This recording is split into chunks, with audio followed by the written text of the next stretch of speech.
Hello అండి, good morning. ఈ రోజు అయితే బీరకాయ ఫ్రై చేస్తున్నాను. చాలా సింపుల్ గా, టేస్ట్ అయితే చాలా బాగుంటుంది కదా. ఇంకా ఇంతకి చూడండి ఎన్ని బీరకాయలు తెచ్చారు మా వారైతే. చూడండి, ఇవైతే హాఫ్ కేజీ కాదనమాట, కేజీ బీరకాయలు అయితే తీసుకొచ్చారు. చాలా లేతగా ఉన్నాయి, అలాగే మంచిగా తాజా ఫ్రెష్ అన్నమాట. ఇంకా చూడగానే తీసుకొచ్చారనమాట, హాఫ్ కేజీ కాకుండా కేజీ తీసుకొచ్చారు. ఎందుకంటే దగ్గరగా ఫ్రై చేస్తే చాలా బాగుంటది. బీరకాయ ఫ్రై అంటే మా వాళ్ళకి చాలా నచ్చుతుంది. ఆనియన్స్, పచ్చిమిర్చి, కొత్తిమీర, కరివేపాకు అన్ని రెడీ చేసి పెట్టాలి. ఎన్ని కాయలు ఉన్నాయో ఇంక ఇవన్నీ ఇంత చాలా అనిపిస్తున్నాయి, కాకపోతే ఉడికినాక దగ్గరగా అవుతుంది కదా. బీరకాయ ఫ్రై చాలా చాలా బాగుంటది. ఇంకా లాస్ట్ టైం వండినప్పుడు పెసరపప్పు వేసి చేశాను కాబట్టి ఈ రోజు అయితే ఫ్రై చేస్తున్నాను. స్టవ్ ఆన్ చేసి ఒక పెద్ద గిన్నె అయితే పెట్టాను. పెట్టి 4 టేబుల్ స్పూన్ల ఆయిల్ అయితే వేస్తున్నాను. బీరకాయలు అయితే మంచిగా లేతగా ఉన్నాయి. ఆయిల్ మంచిగా వేడైన తర్వాత ఒక స్పూన్ ఆవాలు కూడా వేస్తున్నాను. అలాగే ఒక స్పూన్ జీలకర్ర ఆవాలు వేగిపోయిన తర్వాత తరిగిన పచ్చిమిరపకాయలు అయితే వేస్తున్నా. ఆనియన్స్ కూడా వేస్తున్నా. ఈ ఆనియన్స్ మంచిగా బ్రౌన్ కలర్ వచ్చే వరకు ఫ్రై అవ్వాలి.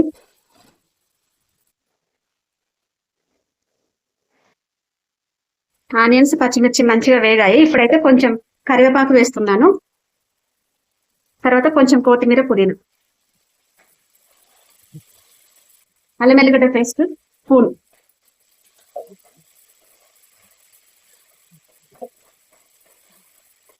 అల్లం ఎల్లిగడ్డ మంచిగా ఫ్రై అయిన తర్వాత స్పూన్ పసుపు కూడా వేస్తున్నా. ఈ బీరకాయలు అయితే దేశవాళ కాయలు అనమాట, అంటే హైబ్రిడ్ కాయలు అయితే చాలా పెద్దగా కొంచెం పొడుగు లావుగా ఉంటాయి కదా. ఇవైతే అలా కాదనమాట, చిన్న కాయలు, లేత కాయలు, దేశవాళ కాయలు.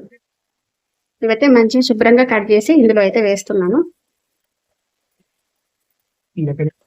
ఇప్పుడైతే మంచిగా అంతా కలిసేటట్టు కనిపిస్తున్నాను. సిమ్లో పెట్టయితే ఉడికించుకోవాలి. సిమ్లో అయితేనే మంచిగా మగ్గిపోతాయి.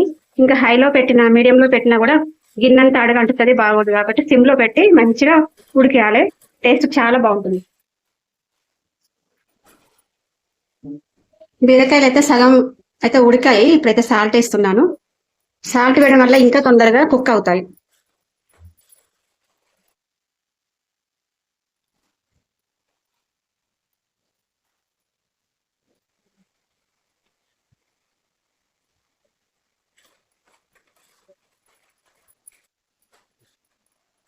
కారం వేసాను. ఉప్పు వేసిన తర్వాత కొంచెం మంచిగా మగ్గిపోయాయి బీరకాయలు అనేవి.